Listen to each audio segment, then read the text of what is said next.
Welcome to Job Search Module 4, Supplemental Materials. Job applications can range from one sheet of paper to many pages of questions and requirements. Requirements will vary by the company, job type, and more. Applying for jobs can feel exhausting. Just think of it as a marathon rather than a sprint. Take breaks if needed, and if an application is much too demanding, moving on to another job is okay.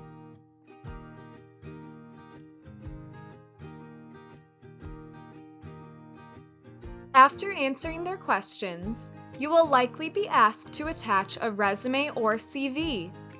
Hiring managers may receive hundreds of applications for a single job posting. When looking at candidates, they may only spend a few seconds looking at each before deciding which to move forward to the interview process. Your resume or CV and cover letter are your chance to capture their attention and show your strengths.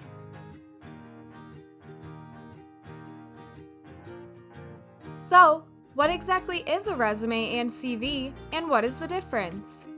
Both serve the same purpose, but emphasize different things. CV stands for Curriculum Vitae, which means the course of your life in Latin. CVs are in-depth documents that detail your academic journey, work history, achievements and skills, regardless of their relevance to the job you are applying for. While resumes are shorter, usually only 1 to 2 pages, and list relevant education, work experience, and skills. Resume comes from the French word résumé, which means summary.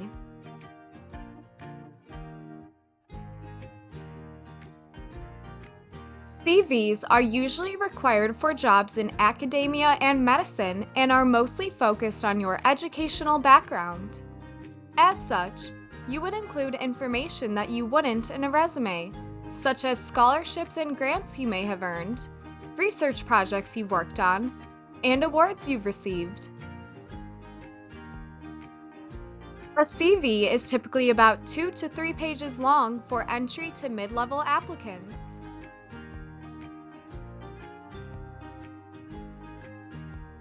Resumes, on the other hand, are much shorter and more focused on your work history and experience.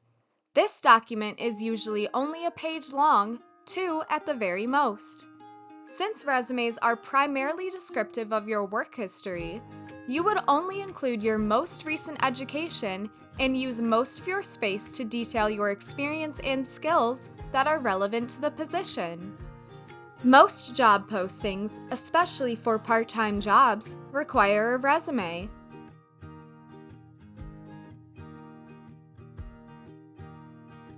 Another critical factor to consider is the wide usage of applicant tracking systems, or ATS, nowadays. Recruiters use ATS to narrow down their candidates by filtering resumes for specific keywords. Unfortunately, this means that a great candidate could be ruled out without ever being looked at by the recruiter. For this reason, your resume should be tweaked for each position that you apply for to make sure that you stand out. An excellent way to identify potential keywords for a job posting is to look for any soft skills, hard skills, and action verbs mentioned and find a way to include them in your resume.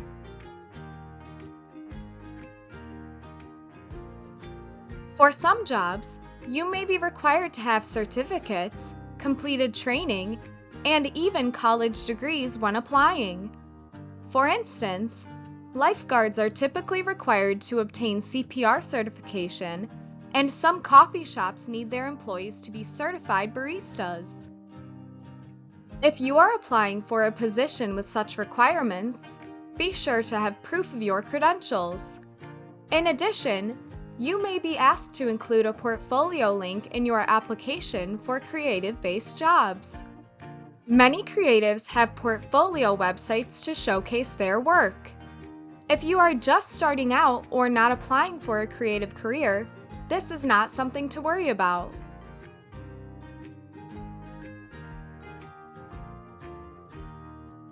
Now that the application is all filled out and your supplemental materials have been submitted, It is time to wait for a reply. In conclusion, CVs include more in-depth history, while resumes act as a brief summary. Be specific in your answers to stand out from other applicants, and double-check if the job application needs additional documentation.